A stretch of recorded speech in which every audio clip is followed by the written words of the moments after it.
Mobile mobile नीचे कर दो।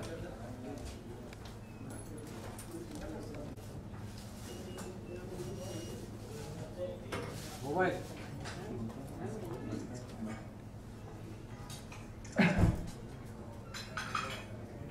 आप सभी लोगों का हार्दिक हार्दिक स्वागत। हम 60 सेकंड्स और रुकेंगे शो को भी स्टार्ट कर रहे हैं प्लीज आप फेवर कोई दोस्त आप सभी लोगों से हमें रिक्वेस्ट है, मैं रिक्वेस्ट करना चाहूँगी आप सभी लोगों से कि अपने सीट्स ले लीजिए। थैंक यू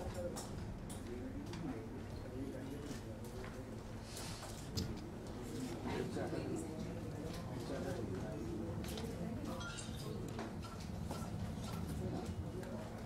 जाने वाली माया नगरी मुंबई अत्यंत व्यस्ततम जिंदगी, किंतु उसके बावजूद मैं देख रहा हूं आप सभी बैठो जल्दी। लगभग ठीक समय पर उपस्थित हुए हैं और शायद उसके पीछे कारण यह है कि आप भी जानते हैं कि परसों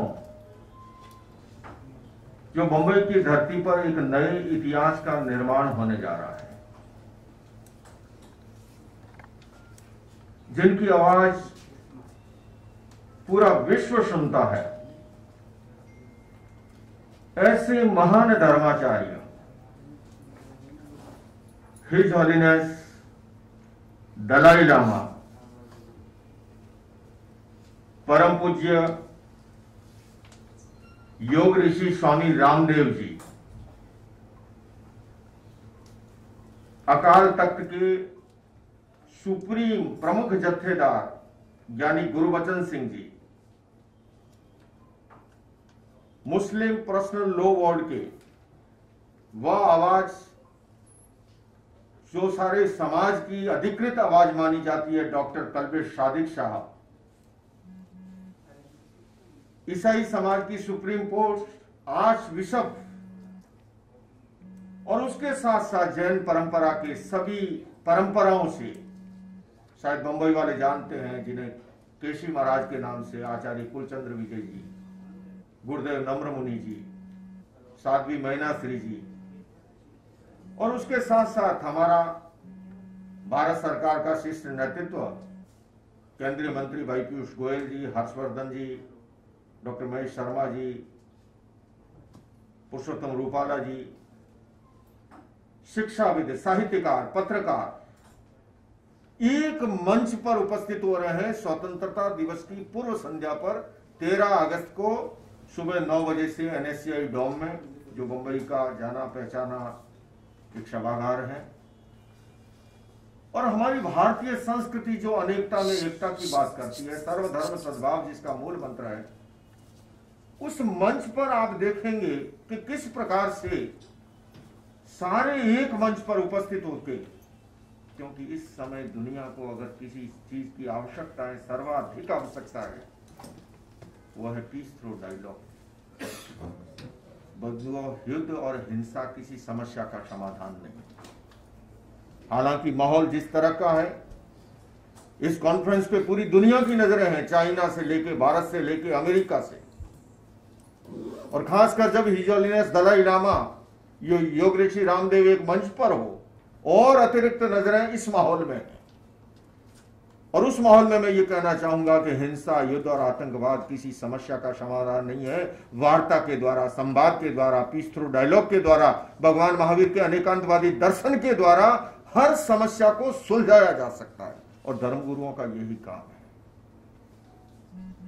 अगर कहीं विवाद भी हो, मैं अभी भाई विवेक से कह रहा था रास्ते में ही जब हम साथ थे, कि विवेक जी, पुलिस अपना काम करती है, प्रशासन अपना काम करता है, एम्बुलेंस अपना काम करती है, किंतु ये शांति सैनिक जो परसों उपस्थित हो रहे हैं, धर्मगुरु, वो एक मंच पर आकर के एक साथ काम, राजनीतिक दल हम जानते हैं, देखते हैं, भाई मंगल प्रभात लोढ़ा जी, जिन्हें मैं राजनीतिज्ञ के रूप में नहीं,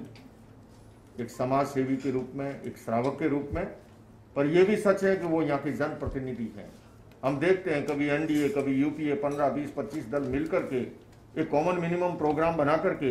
5, 10, 15 साल तक सरकार साथ में चला लेते हैं। तो सभी धर्मों के धर्मगुरु मिलकर काम साथ क्यों नहीं कर सकते? और उसका प्रत्युत्तर इस बंबई के मंच से एक नई शुरुआत, और बंबई की लाखों करोड़ों आंखें वो देखेगी नहीं। आने वाले समय में इस मंच के माध्यम से देश और दुनिया में कहीं पर भी विवाद है, समस्या है, उस समस्या के समाधान में यह मंच कैसे कारगर बनेगा। मैं अधिक लंबा समय नहीं, मैंने केवल पृष्ठभूमि आपके सामने रखी है। मैं चाहूंगा मेरी अहिंसा विश्व भारती संस्था से पिछले कार्यक्रमों में भी भाई विवेक उपवास के बावजूद चल करके वहाँ कार्यक्रम में पहुंचे। मंगल प्रभात लोढ़ा जी तो मैं विरासत में इनके पिता श्री कुमारमल लोढ़ा जी के साथ संबंध और उसी परंपरा को जिस ढंग से आगे भी चला रहे हैं, उनकी दाईं ओर बैठे हुए कविन शाह आपका यहाँ का जाना पहचाना चेहरा है। भारतीय जनता पार्टी के पदाधिकारी हैं हमारे सौरभ बोहरा जी, अहिंसा विश्व भारती के एक उदीयमान जिसे कहें उत्साही है, सक्रिय गणपत कोठारी जी, शुरू से ही प्रारंभ काल से ही, और अहिंसा विश्व भारती संस्था जो इस कार्यक्रम का आयोजन कर रही है, मुझे ये बताते हुए सात्विक प्रश्न होता है कि वो संस्था है जिसने केवल जैन परंपरा के सभी परंपराओं को ही नहीं, हर जाति, हर वर्ग, हर संप्रदाय के लोग इसके फाउंडर मेंबर हैं, जो कुछ करने की ललक लिए हुए हैं, उदारवादी हैं, समन्वयवादी है, जो धर्म को समाज सेवा से जोड़ते हैं, चाहते हैं, जो धर्म को सामाजिक कुरीतियों के निवारण का माध्यम बनाना चाहते हैं, जो दुनिया में अहिंसा, शांति और सद्भावना की स्थापना का सपना लिए हुए हैं, उन सबको अहिंसा विश्व भारती ने अपने साथ जोड़ा है। और वही संस्था इस कार्यक्रम की आयोजक है और उसके सभी लोग भी आपके सामने उपस्थित हैं। मैं चाहूंगा इस क्रम को भाई विवेक, जो यूं तो अंतर्राष्ट्रीय ख्याति प्राप्त एक बॉलीवुड का ऐसा चमकता सितारा, पर चूंकि बंबई इनकी कर्मभूमि है तो ये बंबई वासियों से और अधिक आत्मीयता से और अपनेपन के साथ बात कर सकेंगे। भाई मंगल प्रभात लोढ़ा जी जो हैं संबोधित करेंगे, इस कार्यक्रम की और अधिक जानकारी दे सकेंगे। मैं अपनी बात को संपन्न कर रहा हूँ। ओम।